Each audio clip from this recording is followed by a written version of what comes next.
Graça e paz do nosso Senhor Jesus. Vamos dar início à nossa escola dominical, queridos. Essa semana tivemos nosso Supremo Concílio, os irmãos acompanhando aí o Supremo Concílio da nossa igreja. Muitas boas decisões, irmãos, aprovadas no Supremo Concílio esse ano, muitos bons documentos que foram aprovados e, melhor do que isso, muitos documentos ruins que foram barrados, né? Esse que é melhor do que aprovar bons documentos, é barrar os documentos ruins. E não acabou, né? O Supremo Concílio oficialmente se encerrou ontem, as reuniões ordinárias do Supremo Concílio. Nossos irmãos ainda participam do culto esta manhã lá em Manaus e só depois, então, cada um vai para o aeroporto catar seu destino para casa. E ainda será convocado uma reunião extraordinária do Supremo Concílio, né? Não foi analisado todos os documentos, ficou aí aproximadamente 20% de todos os documentos que subiram ainda para serem analisados, então foi muitos documentos, esse ano foi mais de 300 documentos que subiram. E nesta mesma reunião extraordinária nós ainda teremos a Assembleia Constituinte da nossa igreja para a reforma do Código de Disciplina da IPB. Estava para ser votado e só pode ser feito por meio de uma Assembleia Constituinte dentro do nosso Supremo Concílio. Então, tem muito trabalho ainda pela frente, meu irmão. O reverendo Lucas volta e logo vai ter que viajar de novo para a reunião extraordinária do Supremo Concílio, não é? Tenho certeza aí que quando ele retornar, comentará mais com os irmãos de muitas decisões que foram tomadas no Supremo Concílio esse ano. Mas se você queria subir a montanha, meu irmão,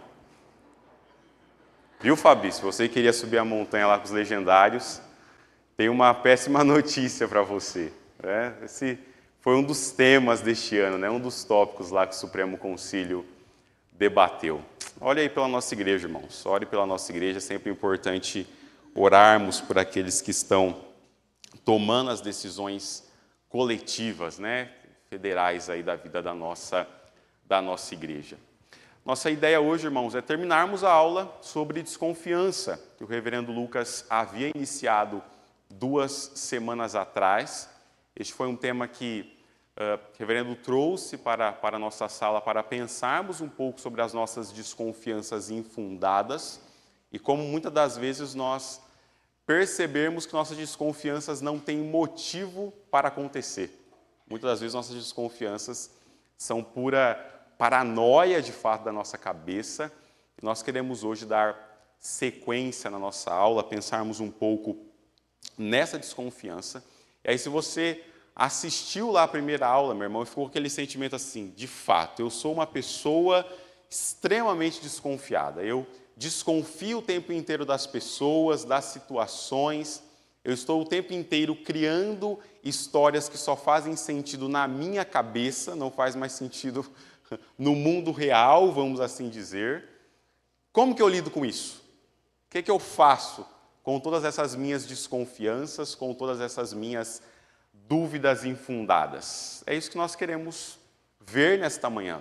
Como nós lidamos biblicamente com as nossas desconfianças infundadas, não é?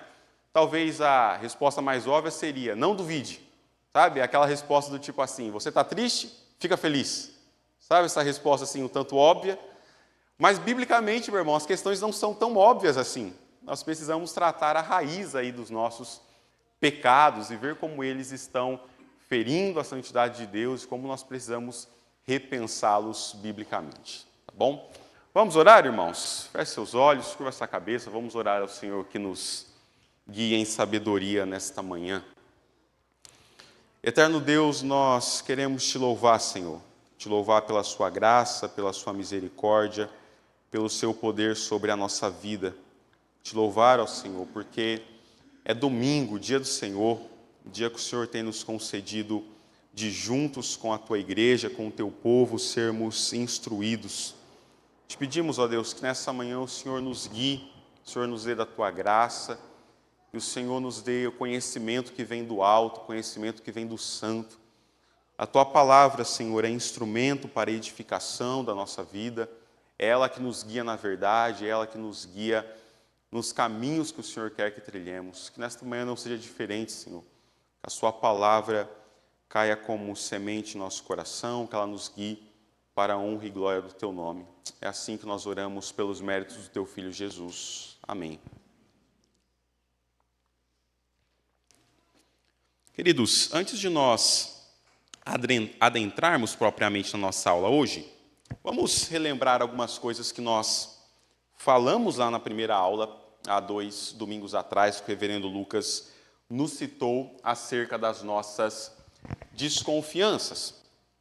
Uma grande questão que sempre envolve as nossas desconfianças é entre o caminho da prudência e o caminho da paranoia, que só faz sentido na nossa cabeça.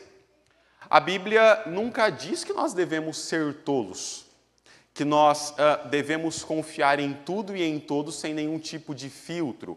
Provérbios nos chama a andarmos em sabedoria e a andarmos com uma sabedoria que provém do alto, de fato, a não vivermos uma vida de imprudência, uma vida de tolice. Esse é um primeiro aspecto que vimos lá naquela primeira aula, de que um aspecto de prudência das nossas desconfianças não pode nos levar a um aspecto de paranoia, de nós acharmos que existe um complô entre tudo e todos contra a nossa pessoa, contra a nossa vida, contra a vida dos nossos familiares. Existe um caminho bíblico para tratarmos entre prudência bíblica e entre uma desconfiança que é infundada, uma desconfiança que não tem fundamento. Um segundo aspecto, queridos, muito importante, é lembrarmos como a desconfiança está, por vezes, atrelada a outros pecados. A outros pecados. Então, o pecado da fofoca, o pecado da ansiedade, o pecado do orgulho, por vezes, estão estreitamente relacionados com a desconfiança.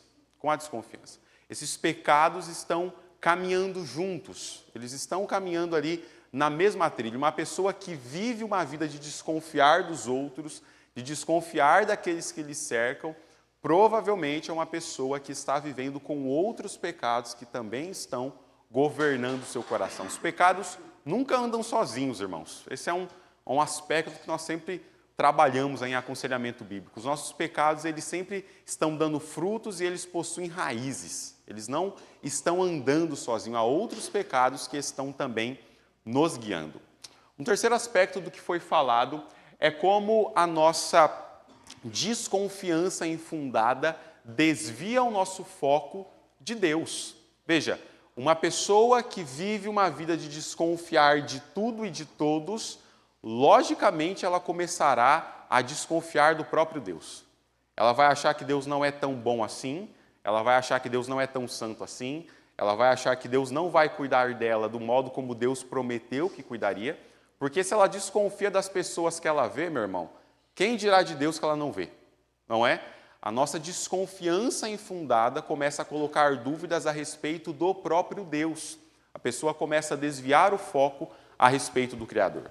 E isso acontece, queridos, porque as pessoas que vivem uma vida de desconfiança infundada começam a colocar na força do seu braço, na força das suas ideias, uma confiança que é falha. A pessoa começa a achar que gerir o mundo do modo dela é muito melhor do que ela seguir os planos de Deus para a vida dela. Ela começa a acreditar de que se as pessoas à minha volta não são confiáveis, eu preciso criar histórias na minha cabeça para que eu não seja pego de surpresa. Entende? Então, é a ideia de que a pessoa não vai fazer uma tempestade num copo d'água, ela vai fazer uma tempestade na tampa de uma garrafa. Entende? Ideias que fazem sentido apenas para ela, e aí o próprio Deus começa a ser colocado em xeque. Há também, queridos, nós vimos aí um aspecto de como a desconfiança vai levar essencialmente a outros pecados, não é?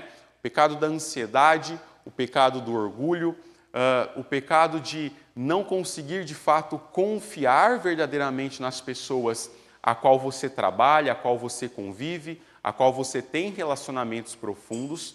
E aí nós vimos também como a desconfiança está atrelada, por vezes, a fatores que não justificam, mas contribuem para que uma desconfiança infundada aconteça. Então, uma pessoa que sofre um trauma no passado, que é traída por alguém, obviamente ela vai ter muito mais dificuldade em confiar em outras pessoas. Vimos, inclusive, aspectos fisiológicos, não é? Por vezes naturais do nosso próprio corpo, que nos levam a desconfiar de outras pessoas. Novamente, todos esses aspectos contribuem, mas não justificam a nossa desconfiança. Eles nos levam a entender o porquê que as nossas desconfianças infundadas acontecem. Eles não o justificam.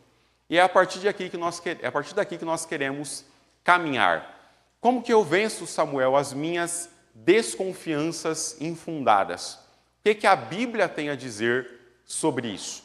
E aqui, irmãos, um aspecto sempre importante de como nós fazemos teologia, de como nós fazemos uma hermenêutica da confiança, vamos assim dizer. Porque nós, por vezes, vamos pegar textos isolados da Bíblia que talvez irão falar de confiança, de desconfiança, de não confiarmos no nosso próprio coração, de não confiarmos no outro cegamente, mas a Bíblia está trazendo uma hermenêutica completa, não é? Nós não olhamos para um aspecto ou para outro aspecto, mas olhamos para toda a Escritura, para todos os princípios que ela tem a nos ensinar. Como nós, então, vencemos as nossas desconfianças infundadas? Queremos passar aqui por 10 soluções que a Bíblia nos apresenta, tá bom? A primeira delas, meu irmão, é você identificar o que provoca as suas suspeitas infundadas. O que provoca a sua desconfiança? Você precisa, de algum modo, meu irmão, conseguir identificar o que está provocando as suas desconfianças. Eu desconfio que tal pessoa, Samuel, está querendo me roubar. O que justifica as suas desconfianças? Quais elementos você consegue pensar para que a sua desconfiança possa fazer sentido ou não fazer sentido? Veja, queridos, nós vivemos em um ambiente, em um mundo de rápidas informações, de rápida transmissão daquilo que nós queremos falar e ouvir dos outros, e por vezes nós estamos cercados de pessoas e em ambientes que nós ouvimos muita coisa o tempo todo, que nós não conseguimos filtrar verdadeiramente se aquilo é verdade ou não. Você precisa, meu irmão, a partir da sua desconfiança, identificar o que te leva a desconfiar. Veja, a sua desconfiança, ela tem um fundamento. Você desconfia de algo ou de alguém. O que te levou a desconfiar de algo ou de alguém? Você precisa conseguir colocar isso em palavras, tentar entender o porquê que as suas desconfianças de fato acontecem. Nossas desconfianças, irmãos, não podem simplesmente nascer do fruto do nosso coração e nós pegarmos ela como uma verdade absoluta e acreditarmos nela. Veja, eu desconfio que alguém na vida da igreja está planejando algo contra mim. O que me leva a desconfiar dessa pessoa? Quais elementos me levam a desconfiar dessa pessoa? Não, Samuel, eu desconfio dessa pessoa porque eu ouvi tal coisa. Eu desconfio dessa pessoa porque eu vi tal coisa. Eu desconfio dessa pessoa porque essa pessoa deixou sinais de que ela está tentando fazer isso comigo. Você precisa identificar o que te leva às suas desconfianças. Lembre-se, meu irmão, de que o coração enganoso não é só o coração do nosso próximo, não. Provérbios vai dizer que o coração enganoso é o nosso também. Por vezes nós estamos criando situações de desconfianças que não existem no mundo real, que só fazem sentido para nós, só fazem sentido na nossa cabeça, e a nossa desconfiança está sendo tratada como algo real, como algo verdadeiro, como algo de última importância, que nós não temos, por vezes, base alguma para sustentá-lo. O que te leva a acreditar nas suas desconfianças? Entende? Então, as nossas desconfianças, irmãos, precisam ser identificadas. Elas precisam, a partir do momento que nós as temos, nós devemos procurar identificar aquilo que embasa as nossas desconfianças. Veja, um segundo ponto importante, queridos, é nós determinarmos com exatidão o que nós desconfiamos que as outras pessoas estão fazendo. Você desconfia de algo? Você desconfia de alguém? O que você desconfia? O que você desconfia? Veja, meu irmão, por vezes a nossa cabeça está assim, ó, igual esse emaranhado aqui de fios. Está desse jeito. As nossas desconfianças estão sendo feitas de cenários que só fazem sentido na nossa cabeça. Não faz sentido nenhum se nós conversarmos por vezes com outras pessoas, se nós colocarmos isso num plano de análise isento, aquilo não fará sentido, mas para nós, a nossa desconfiança por vezes é real. A nossa desconfiança faz sentido. Veja, meu irmão, defina exatamente o que você desconfia que os outros estão fazendo. Eu acho que é muito importante, irmãos, nós começarmos com o hábito de escrevermos nossas desconfianças. Eu desconfio que tal pessoa está tentando fazer isso contra mim. Por que isso é importante? Porque quando nós colocamos isso de fato num papel, quando nós escrevemos nossas desconfianças, nós conseguimos de algum modo reorganizar nossas ideias. Nós conseguimos de fato pensar nas nossas desconfianças, fugindo de todo o embaraço que a nossa mente tenta trazer. Veja, meu irmão, se você tem desconfianças a respeito de uma pessoa, se você tem desconfianças a respeito de uma situação, se você tem desconfianças a respeito de algo, tente determinar com exatidão isso. O que você de fato desconfia de tal pessoa? Eu desconfio que tal irmão da igreja não gosta de mim. Por quê? Por que você desconfia disso? Coloque isso em palavras. Coloque isso no papel. Eu desconfio que aquele irmão não gosta de mim.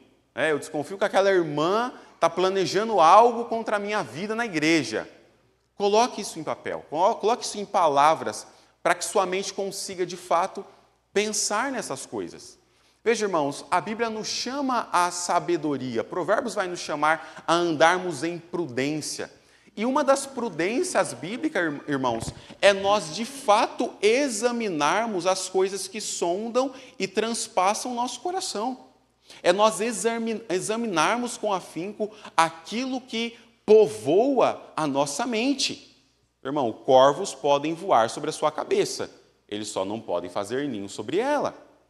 O que de fato faz você desconfiar sobre algo ou sobre alguém? Coloque isso em palavras. Coloque isso em palavras. Anote estas coisas e pense sobre elas. Sabe aquela ideia assim, lê em voz alta para ver se faz sentido? Lê em voz alta as suas desconfianças. Vai lá na frente do espelho, pega seu caderninho, lê suas desconfianças para você mesmo, lê ela para outras pessoas e pense consigo mesmo. Faz sentido o que eu estou desconfiando de alguém? Será que, de fato, estas minhas desconfianças têm alguma razão num plano de racionalidade? Ou é meramente coisas criadas na minha cabeça? Ou é meramente corvos que não simplesmente fizeram um ninho, já estão chocando ovos na minha cabeça? Percebe, irmãos, como nós transpassarmos por esses caminhos nos ajudam a identificar nossas desconfianças e a vermos se elas de fato fazem algum sentido em um plano real daquilo que nós pensamos. Um terceiro aspecto, queridos, e este é um dos principais quando nós pensamos no aspecto de desconfiança que perspassa a nossa vida. Determine, meu irmão, a validade bíblica das suas desconfianças. Determine a validade bíblica sobre as quais você tem algum tipo de suspeita. Meu irmão, este aqui, olha, é um dos aspectos primordiais que nós não deveríamos esquecer. As minhas desconfianças, à luz da Bíblia, se sustentam? As minhas desconfianças, à luz do Evangelho, podem de fato ser confirmadas? Elas podem de fato ter algum tipo de embasamento? Elas podem de fato ter algum tipo de razão, de racionalidade? Irmãos, nós sempre falamos que as Escrituras são o guia da nossa vida, não apenas no que concerne a nossa fé. As Escrituras não são um manual de como nós simplesmente devemos crer em Deus. As Escrituras são um manual de como nós devemos viver, de como a nossa vida ordinária vai ser regida. Por que nas nossas desconfianças nós excluímos o aspecto bíblico que tem a nos ensinar? Por que nas nossas desconfianças nós não pensamos naquilo que o Evangelho está trazendo para nós? Meu irmão, coloque isso diante das Escrituras. As minhas dúvidas, as minhas desconfianças sobre o meu irmão da igreja, as minhas desconfianças sobre o meu colega do trabalho, as minhas desconfianças sobre o membro da minha família, sobre um amigo, sobre uma amiga, biblicamente, elas se sustentam?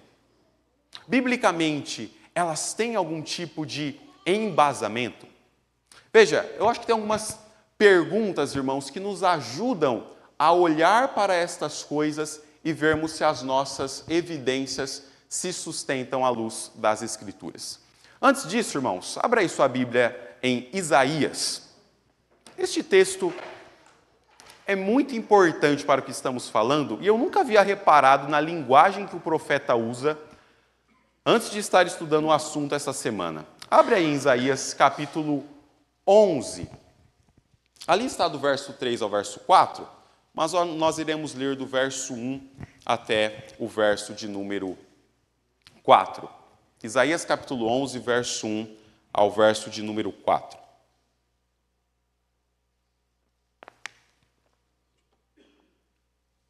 Pedir aqui para o Evandro ler para a gente. Você lê para a gente, Evandro, por favor? Do 1 ao 4.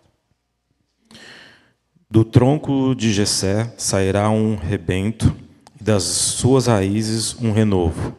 Repousará sobre ele o Espírito do Senhor, o Espírito de sabedoria e de entendimento, o Espírito de conselho e de fortaleza, o Espírito de conhecimento e de temor do Senhor. Deleitar-se-á no temor do Senhor, não julgará segundo a vista dos seus olhos, nem repreenderá segundo o ouvir dos seus ouvidos, mas julgará com justiça os pobres e decidirá com equidade a favor dos mansos da terra. Ferirá a terra com a vara de sua boca e com o sopro dos seus lábios matará o perverso. Olha que texto maravilhoso, queridos, para nós pensarmos nossas desconfianças. O profeta Isaías está profetizando que do tronco de Jessé iria sair um remanescente fiel que seria Jesus Cristo. O profeta está profetizando que Deus Pai enviaria seu Filho. Olha o que o profeta fala a respeito do Senhor Jesus, que ele não iria julgar segundo a sua vista e que ele não iria julgar segundo os seus ouvidos, segundo aquilo que ele ouviu, mas que ele julgaria segundo a reta justiça, que ele julgaria com equidade os povos da terra. Veja, meu irmão, o profeta está dizendo que o Senhor Jesus não iria julgar simplesmente com base naquilo que ele vê e com base naquilo que ele ouve, mas que o Senhor Jesus iria julgar com justiça. Queridos, se o Senhor Jesus não está julgando com base simplesmente naquilo que ele vê e naquilo que ele ouve, por que nós estamos fazendo isso? Por que nós estamos fazendo isso? Deixa eu trazer algumas perguntas que podem nos ajudar a determinar a validade bíblica daquilo que nós fazemos. Primeiro ponto, meu irmão, eu já conversei pessoalmente com a pessoa da qual eu desconfio. A IA colocou ali suspeito, mas não é suspeito não, viu? Fica parecendo uma investigação policial, né? Meu irmão, você desconfia de alguém? Você já conversou com essa pessoa?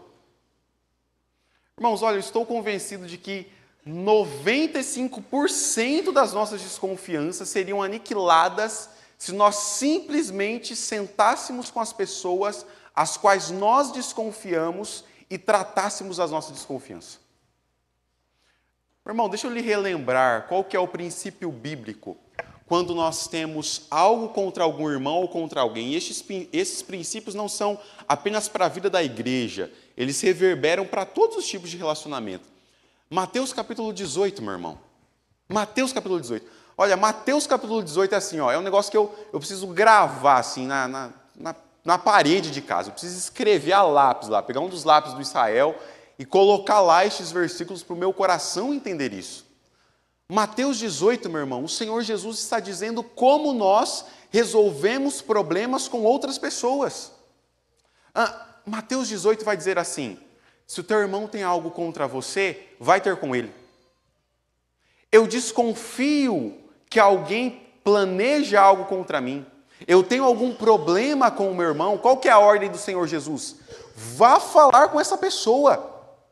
Sente-se com ela. Fale da sua desconfiança. Fale do seu problema.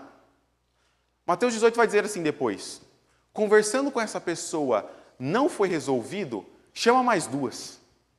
Chama mais duas pessoas que você confia, mais duas pessoas mais prudentes, mais sábias. Tente resolver a situação. Não foi possível? Leve para a igreja. Perceba como o Senhor Jesus vai escalonando. Eu começo entre eu e a pessoa, depois eu chamo mais duas mais sábias, depois eu levo isso para a igreja. Irmãos, por que nós não tentamos resolver as desconfianças e problemas da nossa vida diretamente com aqueles das quais nós desconfiamos? Meu querido irmão, se você desconfia de alguém, vá falar com essa pessoa. Vá falar com ela. Samuel, mas e se eu for falar com ela e a minha desconfiança se confirmar? Você tem uma ótima oportunidade de resolver. Não, Samuel, eu desconfiava que um irmão da igreja não gostava de mim. E aí eu fui falar com ele e de fato ele não gosta de mim. Olha a oportunidade de resolver, meu irmão, essa divisão que existe entre vocês. Perceba, queridos, a maior parte das nossas desconfianças acontecem porque nós não estamos cumprindo a ordem do Senhor Jesus em Mateus 18. Os problemas da vida de igreja, os problemas que rondam a nossa vida social, são solucionados se nós simplesmente falássemos: irmão, vem aqui, eu queria tomar um café com você. Queria lhe contar algumas coisas que sondam o meu coração. E aqui é um outro ponto, irmãos. Não lembro se nós já falamos disso na escola dominical. Por que fofoca acontece? Por que fofoca acontece? Porque Mateus, capítulo 18, não está sendo cumprido do modo como deveria. Porque se eu tenho algo contra o Evandro, meu irmão, e eu vou lidar com ele diretamente, não há oportunidade de fofoca acender no meio do povo de Deus. Não há oportunidade de conversa acender entre a igreja, porque eu fui tratar diretamente com o meu irmão. Querido, isso lhe parece mero conhecimento assim da vida, ou você desconfiaria que o tratamento e o modo como o Senhor Jesus está instituindo para lidarmos com os nossos problemas é um método adequado? Você desconfiaria de que o método do Senhor Jesus em Mateus 18 não funciona? Porque é Ele que está nos dando isso. Vá tratar diretamente com a pessoa. Uma outra pergunta, queridos, que nos ajudam para as nossas desconfianças. Eu tenho evidências adicionais para aquilo que eu desconfio? Ou é simplesmente baseado naquilo que eu vi ou naquilo que eu ouvi? Eu tenho algum tipo de evidência externa para além daquilo que eu acredito? Então, eu desconfio que o Paulo não gosta de mim porque o Paulo acha que eu não sou muito palmeirense como eu deveria ser. Eu tenho algum tipo de evidência, meu irmão, para além da minha própria desconfiança? Tenho, Samuel, tenho. O Paulo foi lá no Facebook e escreveu que o seminarista da primeira não é tão palmeirense como ele deveria ser. Tenho. O Paulo me parou na porta da igreja e me cobrou por que eu não falei do Palmeiras e por que estão reclamando aí que o Palmeiras ganhou de 4-0 do Vitória. Veja, irmãos, eu tenho algum tipo de evidência para além daquilo que eu próprio desconfio? Ou é simplesmente algo da minha cabeça? Ou eu simplesmente criei um cenário no meu coração que eu não tenho nenhum outro tipo de evidência externa que confirme aquilo? Não, eu fui conversar com um irmão e ele falou: Samuel, eu acho que o Paulo não gosta muito de você. Não, viu? Ih, irmãos, o Paulo está doido para dar doce para o meu filho. Entendeu? Ele não vê a hora do Israel pegar 3 balas com ele no final da escola dominical. Meu irmão, a sua evidência a sua desconfiança tem algum outro tipo de evidência além da sua própria desconfiança? Não, Samuel, não tem. Então, meu irmão, descarte a sua desconfiança. Não, Samuel, é porque eu tenho um feeling. Eu tenho um sexto sentido diferente. A minha anteninha está ligada, eu consigo desconfiar das pessoas. Meu irmão, enganoso é o coração do homem. Perceba, queridos, nós precisamos avaliar nossas desconfianças à luz daquilo que as Escrituras nos chamam a fazer. O Senhor Jesus não está julgando com base na vista, Ele não está julgando com base naquilo que Ele ouve, Ele está julgando com base na reta justiça. O texto de João, capítulo 7, verso 24, se eu não estou enganado, vai dizer que o Senhor Jesus não julga segundo a aparência, mas que Ele julga segundo a reta justiça. E a reta justiça, meu irmão, exige evidências adicionais para além da minha própria desconfiança. Entra lá na justiça, meu irmão, num processo. Fala lá para o juiz que você foi lesado, que você merece receber algo em troca da sua lesão. Se você, meu irmão, não comprovar aquilo que você está dizendo, o juiz lhe dará um famoso obrigado, vai fazer você pagar as custas da parte contrária, entendeu? E segue sua vida. Você precisa ter fatos que embasem a sua desconfiança. Uma outra questão, queridos, que é sempre importante, não é? Há 2 ou 3 testemunhas confiáveis confirmando aquilo que eu acredito. Faltam informações para um julgamento justo. Deuteronômio, queridos, e em todo o livro do Êxodo, no livro de Levítico também nós teremos, vai tratar do modo como o povo de Deus seria julgado na lei civil. Lembre-se que na época, meu irmão, não existia prova documental, não existia foto, não existia assinatura, não existia carimbo. Qual era uma das provas mais fortes de que alguém fez algo contra mim? Testemunhas. Quem estava lá no local e viu o que aconteceu? Quem estava lá e pode testemunhar ao meu favor? O texto de Deuteronômio vai dizer que ninguém poderia ser julgado, ninguém poderia ser condenado por algo se não tivesse, no mínimo, 2 ou 3 testemunhas confiáveis que endossassem o meu discurso. Se alguém chegasse lá para Moisés e dissesse assim: Moisés, o irmão lá da tribo de Levi roubou a minha mula. Sabe o que Moisés iria te dizer, meu irmão? Quem mais viu isso? Alguém viu o irmãozinho lá da tribo de Levi roubando sua mula? Não, ninguém viu. Segue seu caminho que você ainda pode ser apedrejado por testemunho falso contra o seu próximo. Queridos, nós precisamos olhar as nossas desconfianças com base em evidências, meu irmão. Com base em evidências. E tratá-las biblicamente. Tratá-las biblicamente. Veja, se eu não tenho informações para um julgamento justo, meu irmão, eu não o posso fazer. Eu não o posso fazer, queridos. Se eu não tenho informações suficientes para confirmar a minha desconfiança contra o meu próximo, eu não o posso fazer. O amor cristão faz com que eu rejeite as minhas desconfianças, que só fazem sentido na minha cabeça se eu não tiver informações suficientes que embasem as minhas desconfianças. Que embasem as minhas desconfianças. Queridos, quantas das nossas desconfianças cairiam por terra se nós começássemos a aplicar coisas básicas que a Bíblia está nos ensinando? Quantas das nossas desconfianças no seio da igreja, no nosso trabalho, na nossa família, cairiam por terra se nós começássemos a aplicar princípios bíblicos elementares para pensarmos as desconfianças que sondam o nosso coração e que sondam a nossa mente? Olha um outro aspecto, irmãos, importante. Reavaliar as nossas evidências à luz das Escrituras. Reavaliar as nossas evidências à luz das Escrituras. Coloquei aqui, queridos, a ideia desse gancho de espera, né, de desconfiarmos das nossas próprias suspeitas, desconfiarmos das nossas próprias desconfianças. Você desconfia de algo ou de alguém, meu irmão, coloque isso ali, no gancho da espera. Sabe assim, sabe o gancho de carne, que você prende aquele pedaço de carne?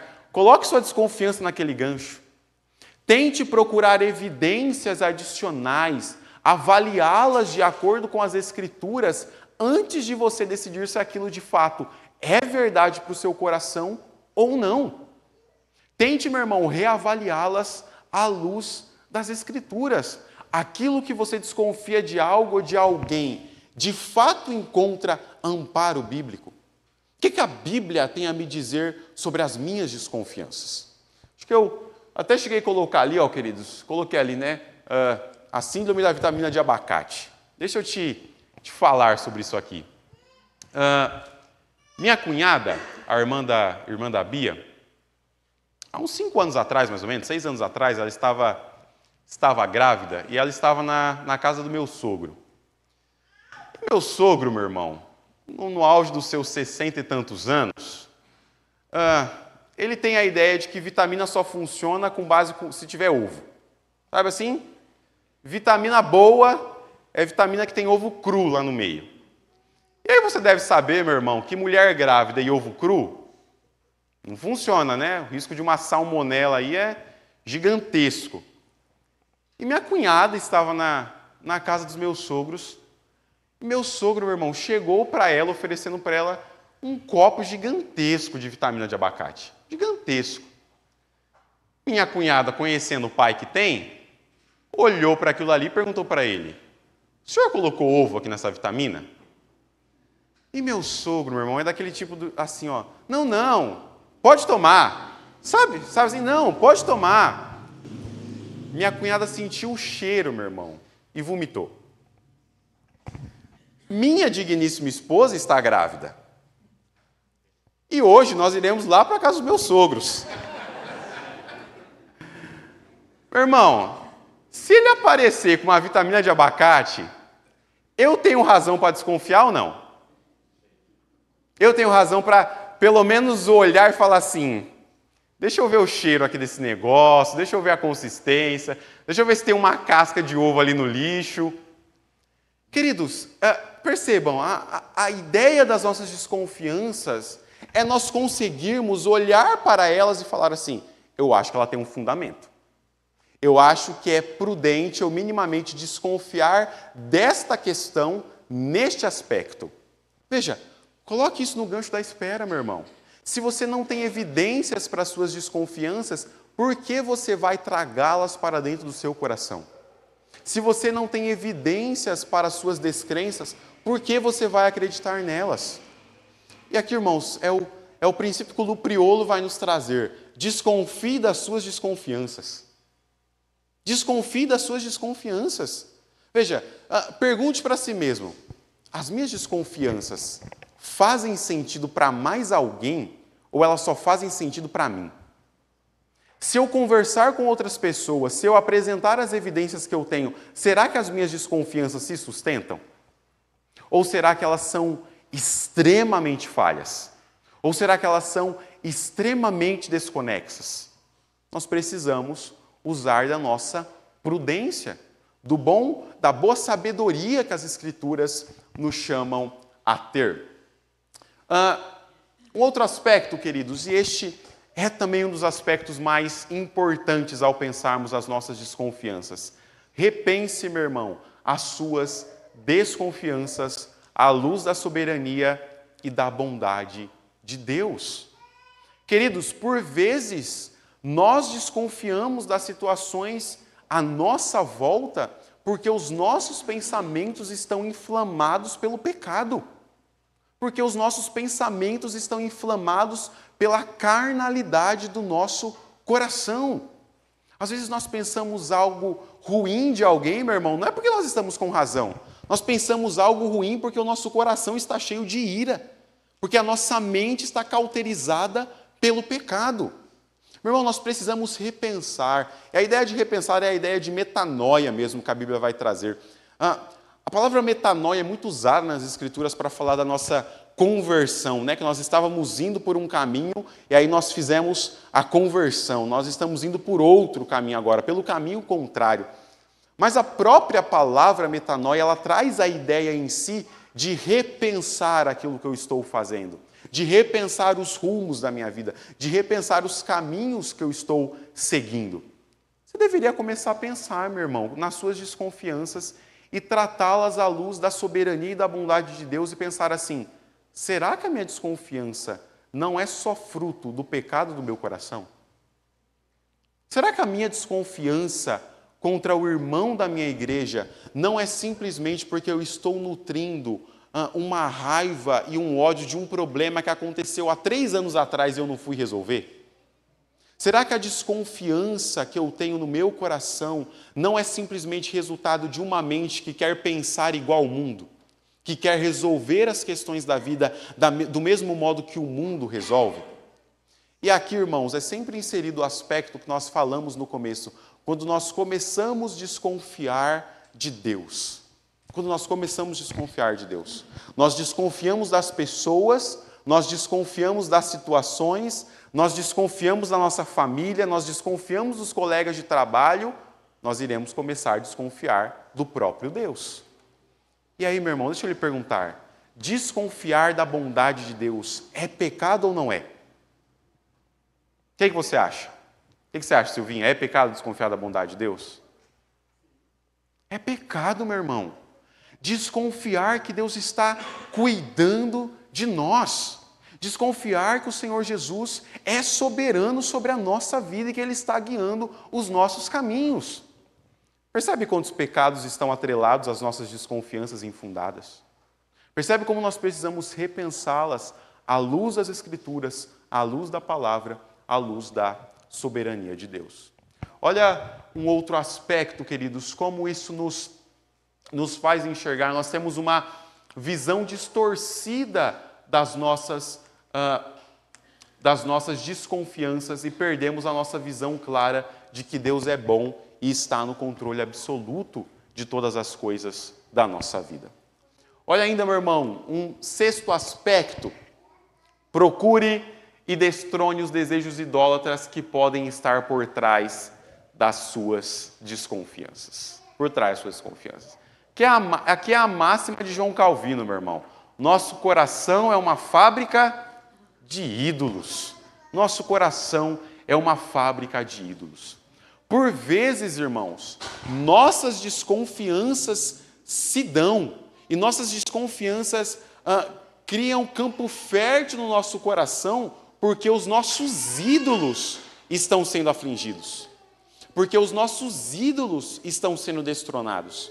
Então, a pessoa que ama dinheiro, a pessoa que vive a sua vida em busca de mais bens, em busca de mais dinheiro, em busca de mais status social, quando, meu irmão, alguma coisa parece lhe afligir o ídolo, quando alguma coisa parece apontar que o seu amor idólatra pelo dinheiro será destronado, aquela pessoa gera desconfiança no coração.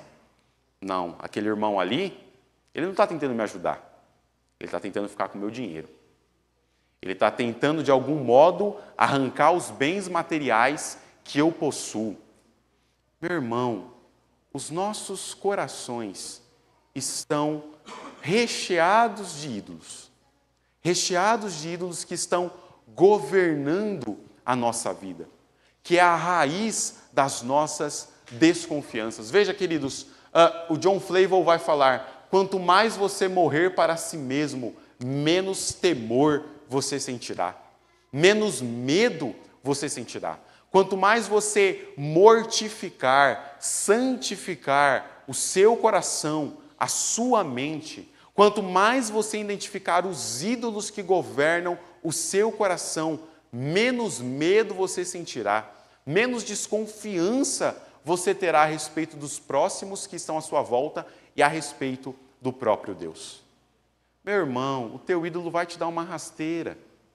O teu ídolo vai te dar uma rasteira, ele vai te prometer segurança, meu irmão, e no final das contas ele vai deixar você sozinho, abandonado e buscando reconciliação com Deus. Os nossos ídolos estão fazendo isso conosco o tempo inteiro, queridos. Veja, este é um aspecto importante. O que nós temos terror de perder, a raiz da suspeita e o que eu amo mais do que a Deus. Mais do que a Deus. E repensar, irmãos, as nossas desconfianças nos ajuda a identificar esses ídolos. nos ajudam a identificar esses denominadores comuns. Pense comigo. Pense nas últimas 10 vezes que você desconfiou de algo ou de alguém. Pense nas últimas 10 vezes que isso aconteceu.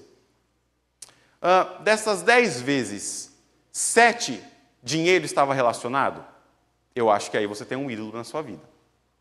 Destas 10 vezes, 8 era a sua saúde que estava relacionada? Eu acho que aí você tem um ídolo.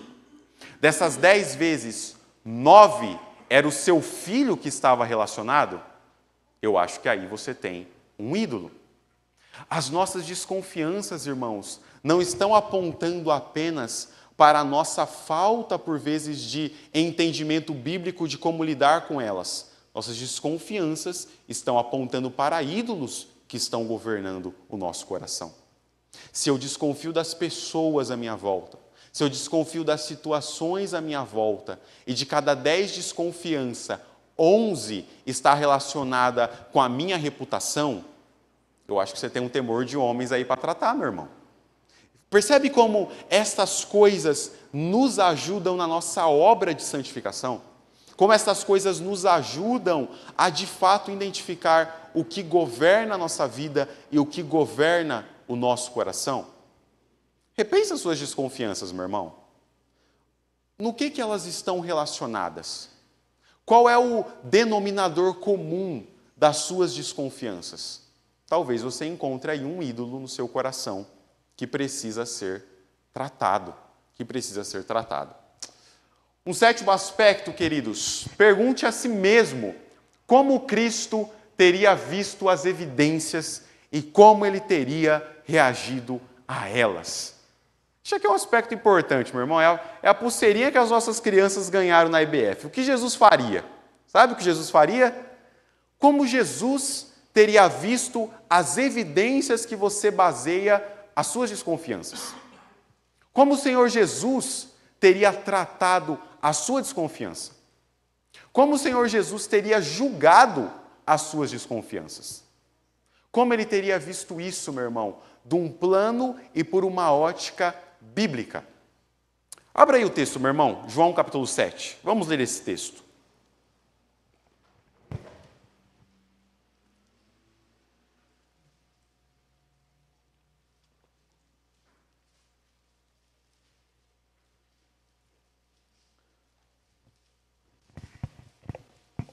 João, capítulo de número 7.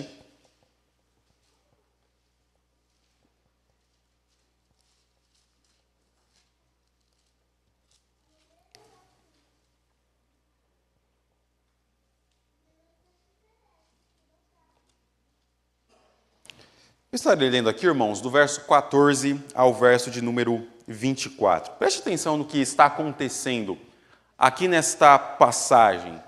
A controvérsia que Jesus está tendo com os judeus. Olha só. Corria já em meio à festa, e Jesus subiu ao templo e ensinava. Então os judeus se maravilhavam e diziam: como sabe este letras sem ter estudado? Respondeu-lhe Jesus: o meu ensino não é meu, e sim daquele que me enviou. Se alguém quiser fazer a vontade dele, conhecerá a respeito da doutrina, se ela é de Deus ou se falo por mim mesmo. Quem fala por si mesmo está procurando a sua própria glória, mas o que procura a glória de quem o enviou, esse é verdadeiro, e nele não há injustiça. Não vos deu Moisés a lei? Contudo, ninguém dentre vós a observa. Por que procurais matar-me? Respondeu a multidão: tens demônio. Quem é que procura matar-te? Replicou-lhe Jesus: um só feito realizei, e todo vos admirais. Pelo motivo de que Moisés vos deu a circuncisão, se bem que ela não vem dele, mas dos patriarcas. No sábado circuncidais um homem. E se o homem pode ser circuncidado em dia de sábado, para que a lei de Moisés não seja violada, por que vos indignais contra mim, pelo fato de eu ter curado num sábado, ao todo, um homem? Não julgueis segundo a aparência, e sim pela reta justiça. Você consegue compreender melhor o verso 24, tendo em vista o que o Senhor Jesus acabou de falar? Os judeus estão querendo julgá-lo por ele ter curado um homem. O Senhor Jesus vai dizer, olha, vocês estão querendo me julgar por ter curado um homem no sábado, mas vocês circuncidaram um homem no sábado. Pela lei de Moisés, vocês não poderiam fazer. Mas por que vocês fizeram? Para que a lei de Moisés não decaísse. Vocês o fizeram para de fato cumprir a lei de Moisés. Se vocês podem circuncidar um homem num sábado, por que eu não posso curar um homem num sábado? Não julguem segundo a aparência, julguem segundo a reta justiça. Perceba o princípio que o Senhor Jesus está trazendo para nós, para as nossas desconfianças quando nós pensamos sobre elas. Como ele teria reagido diante das nossas confianças? O Senhor Jesus teria julgado elas de acordo simplesmente com aquilo que parece ou de acordo com aquilo que de fato é? De acordo com aquilo que de fato tem evidências que podem se sustentar. Você percebe, meu irmão, como essas coisas estão intimamente relacionadas? Veja, o Senhor, meu irmão, sendo soberano, conhecendo todas as coisas, conhecendo o coração, inclusive, dos fariseus e dos escribas que o tentavam pegar em algum tropeço da lei, não está julgando estes homens segundo o que parece, mas segundo o que é. O Senhor Jesus vai julgar os fariseus dizendo que eles são como sepulcros caiados. Sepulcros caiados. O Senhor Jesus vai chamar os fariseus de hipócritas, de homens que eram orgulhosos, de homens que guardavam o dízimo dos mínimos detalhes, mas que não amavam a Deus verdadeiramente. O Senhor Jesus tinha evidências para chamar os fariseus de hipócritas? Sim ou não? Sim. O Senhor Jesus tinha evidências para dizer que os fariseus eram orgulhosos? Sim ou não? Sim.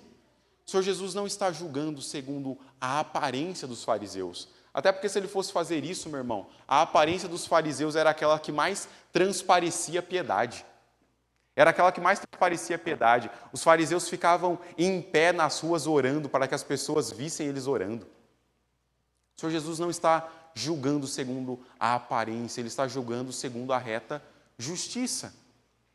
As suas desconfianças, meu irmão, sendo colocadas num plano daquilo que o Senhor Jesus realizou, elas podem se sustentar? Elas de fato podem se sustentar. Você olha para as suas desconfianças e você pensa assim, se o Senhor Jesus estivesse nessa situação, como ele teria lidado com este problema? Sua desconfiança consegue se sustentar em um plano de vista messiânico, em um plano de vista olhando para o que Jesus fez.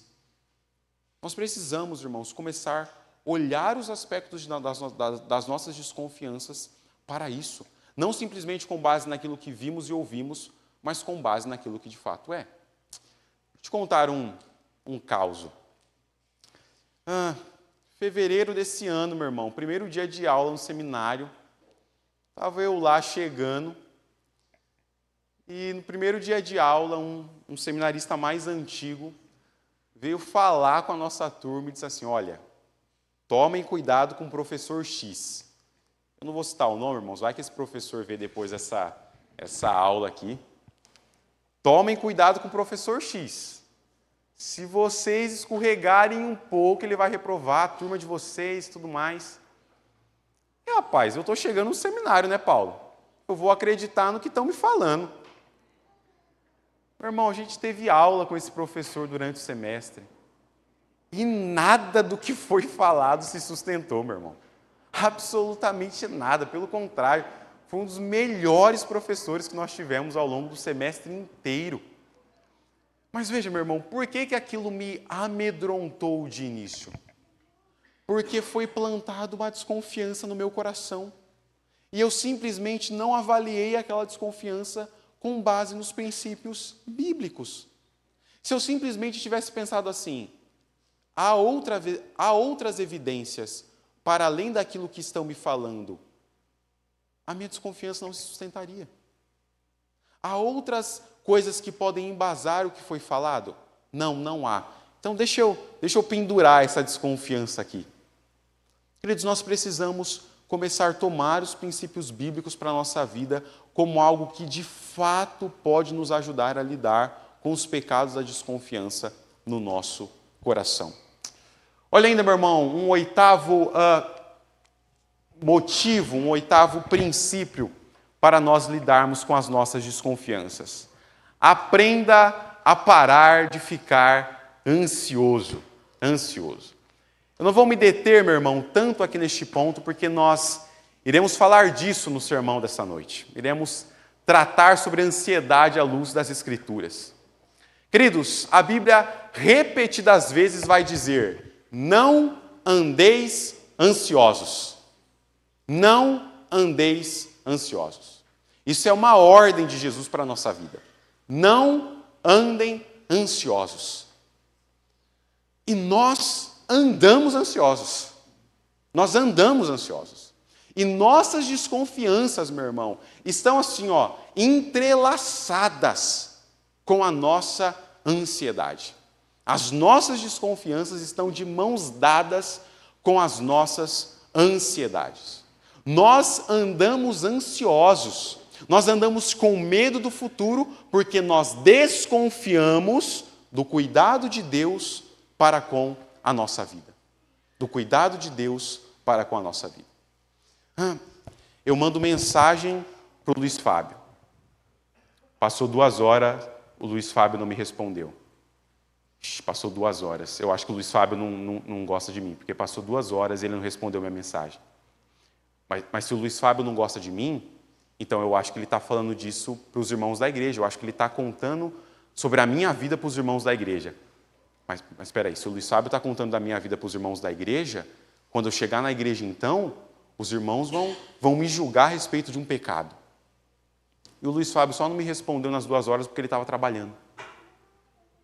Você percebe como a ansiedade governou meu coração por algo que não existe? Em cada uma das etapas, desde mandar mensagem até eu voltar para a igreja, não há evidência nenhuma de tudo que foi falado. Mas a ansiedade governou o meu coração. A ansiedade encontrou um campo fértil no meu coração. Queridos, nós precisamos aprender a parar de ficar ansiosos. Nós sempre tratamos, não é, de que a ansiedade é o medo do futuro. Medo de coisas que ainda não existem. Nós estamos com medo de um leão lá fora e não existe leão lá fora. Mas, meu irmão, quanto das suas desconfianças é porque você vive com um coração ansioso? Quanto das suas desconfianças é porque você desconfia do cuidado de Deus para a sua vida? Quanto das suas desconfianças sobre os seus irmãos na fé, sobre a sua família, no seu trabalho, na vida social que você tem, é porque você não acredita que Deus é soberano de fato sobre o seu coração? Vem hoje à noite. Não falte não que nós iremos falar disso. Um nono aspecto, queridos, para a nossa vida. E este, meu irmão, olha, dos 10 eu acho que este assim, eu colocaria no top 3. Exercita-te em acreditar no melhor das pessoas, meu irmão, a menos que você tenha evidência do contrário. A menos que você tenha evidência do contrário. Irmãos, nós desconfiamos facilmente das pessoas. Nós acreditamos no pior das pessoas com muita facilidade. Com muita facilidade. Meu irmão, o Senhor Jesus vai nos chamar a amar o nosso próximo. E amar o nosso próximo é acreditar no melhor daquela pessoa, até que ela me dê evidência do contrário. Se ela não me dá uma boa evidência para acreditar na boa intenção que ela tem, meu irmão, eu não posso desconfiar dela. Não posso. Perceba, se você tem, meu irmão, 10 soluções para a sua desconfiança e apenas uma é boa, as outras 9 são ruins, o amor cristão te faz abandonar as 9 ruins e ficar com a única boa que você tem, a menos que você tenha uma boa evidência do contrário. Perceba, meu irmão, as Escrituras estão nos chamando de fato a acreditar no melhor das pessoas. E nós, irmãos, somos criados em um ambiente para nós desconfiarmos. Sim ou não? Nós somos criados para desconfiar. Meu irmão, eu já falo para o Israel de 2 anos, meu filho, assim, ó, não fala com estranho. Sabe? Sabe essa ideia? Assim, ó, não pega doce, a não ser que seja do Paulo. Entende? Nós criamos, irmãos, aspectos de desconfiança na nossa vida o tempo inteiro. Eu não estou dizendo, meu irmão, que é para você deixar seu filho solto, não. Pelo contrário. O problema, meu irmão, é que nós somos criados em desconfiança e aí chega uma hora que a gente está desconfiando da nossa própria sombra. Chega uma hora, meu irmão, que o nosso coração tão vasto não consegue achar limite entre uma desconfiança prudente e entre paranoias que nós criamos na nossa cabeça. O amor cristão nos convida a acreditar no melhor das pessoas, meu irmão. No melhor das pessoas. Não, aquela irmã me chamou para ir na casa dela, é porque ela quer saber da minha vida. Se você não tem uma boa evidência a respeito disso, a Bíblia te chama a abandonar sua desconfiança. Não, aquele irmão me chamou para ir na casa dele, é porque ele quer saber do meu pecado. Não, miserável, às vezes ele quer ter comunhão com você. Se você não tem algo que embase a sua desconfiança, meu irmão, você não deve tomá-la como prioridade, como certeza para a sua vida. Meu irmão, olha o que o nosso catecismo vai falar. Olha aqui o que o nosso catecismo vai dizer. Pergunta 144 do nosso catecismo. Quais são os deveres exigidos no 9º mandamento? Qual é o 9º mandamento, irmãos? Qual é o 9º mandamento? Não dirás falso testemunho contra o teu próximo. Olha o que o nosso catecismo diz. Quais são os deveres exigidos no 9º mandamento?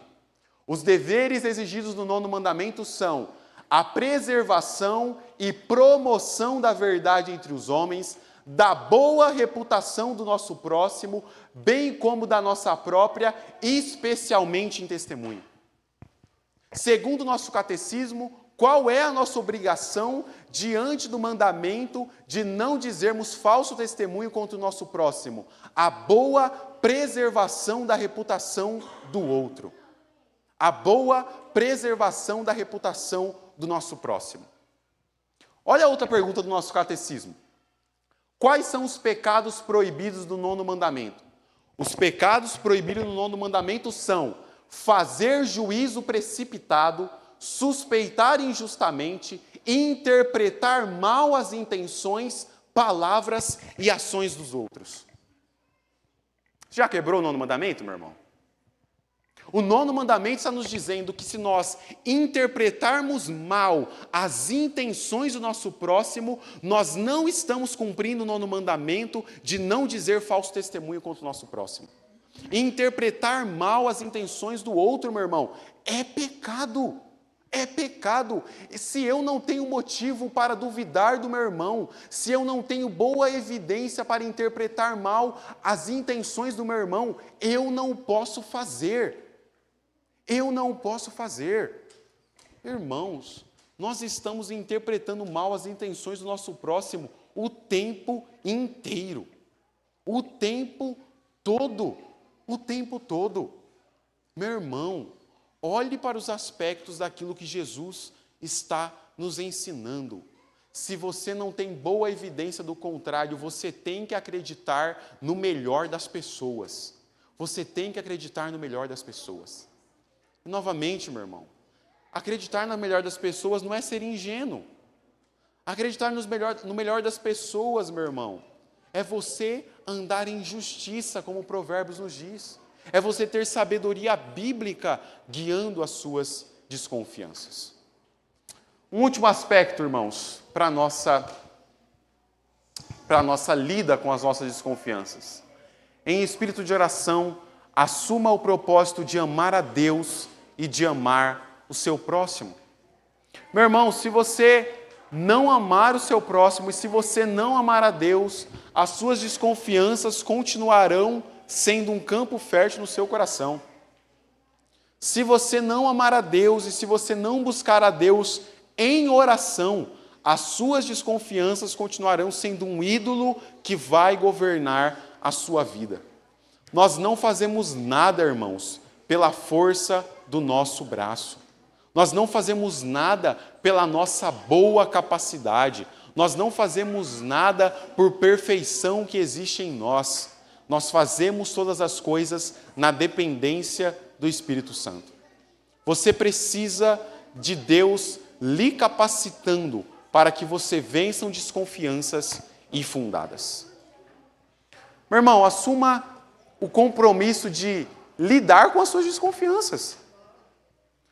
Dever de casa, tá bom? Dever de casa, pra você treinar aí essa semana. Anote, meu irmão, quais são as suas desconfianças? De quem você desconfia? De quem você desconfia? De que situações você desconfia? Anote essas desconfianças. Anote, eu tenho boas evidências para as minhas desconfianças. O que o Senhor Jesus faria diante das minhas desconfianças? Será que as minhas desconfianças não são simplesmente fruto do meu coração caído e pecaminoso? Anote elas, meu irmão. Coloque elas diante de Deus. Coloque elas diante das Escrituras para que você as possa vencer. Tá bom? Vamos orar, queridos? Feche seus olhos, curva sua cabeça, vamos orar.